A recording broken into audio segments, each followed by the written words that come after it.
মরমি, মরমি, আসছো তুমি? আসছো? হ্যাঁ, বসো বসো বসো। ঘুমাইও না, ঘুমাইও না, দিব খাওয়া দিব। বসো। তুমি আজকে লেটে আসছো, খাওয়া প্রায় আমার শেষ পর্যায়ে। কথা বুঝছো? আর আজকে মাছ নাই। আর একটু আগে আসতে যদি, তবে কিছু মাছ দেওয়া যেত আগের দিনের। খাওয়া হয়ে গেছে। আজকে ডিম, আলু দিয়ে ডিম রান্না করছে, টমেটো দিয়ে। তুমি তো এগুলা খাইবা না, তোমার দরকার মাছ আর মাংস। তো মাছের মধ্যে তো ছিলই, আগে আসলে পাইতা। ঝুটাঝাটি যা রাখছি তোমার জন্য, কাঁটা সহকারে, চামড়া সহকারে যেটা রাখছি তোমার জন্য, সেটা তো পাবাই।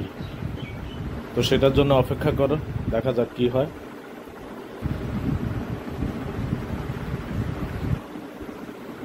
নাও।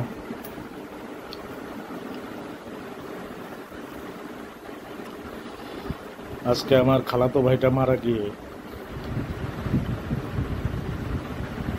দুঃখ ভারাক্রান্ত করে ফেললো মনটা।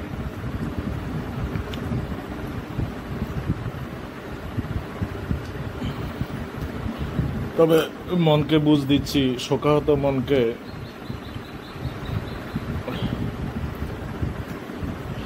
বুঝের প্রলেপ দিয়ে শান্ত করার চেষ্টা করতেছি।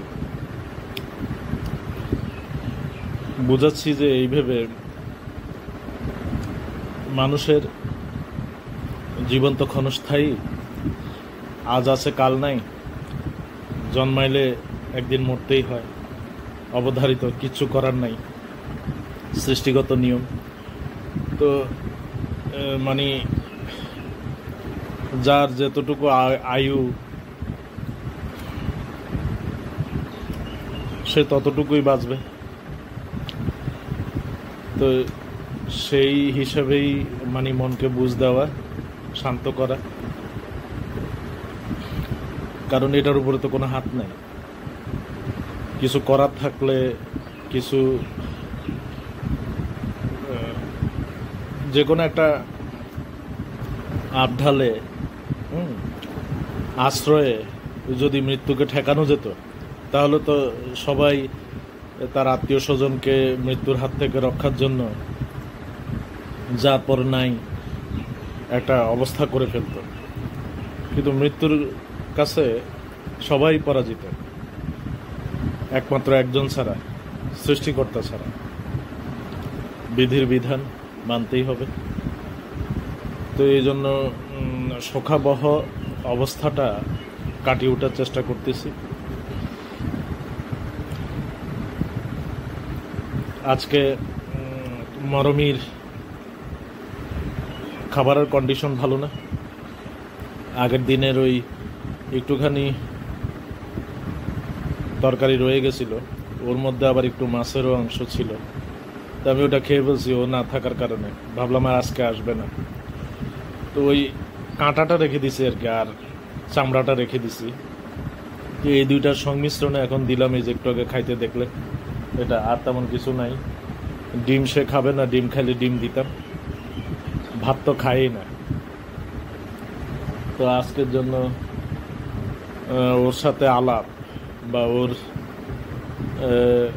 খাদ্য সংক্রান্ত বা খাদ্য বিষয়ক লেনদেন এখানেই সমাপ্তি।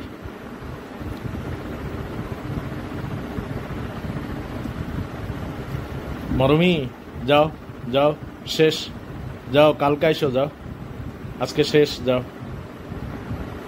আজকে শোকের দিন আমার, যাও। আজকে বেশি কথা বলতে চাই না তোমারে নিয়ে। তুমি ভালো থাকো, কালকে আসো। আর আপনাদেরকে বলছি, আপনারা ভালো থাকবেন, ভালো রাখবেন, আর আমার জন্য দোয়া করবেন, আর আমার চ্যানেলটা সাবস্ক্রাইব করবেন পারলে, ভালো লাগলে, মনে ধরলে। এই তো, আল্লাহ হাফেজ।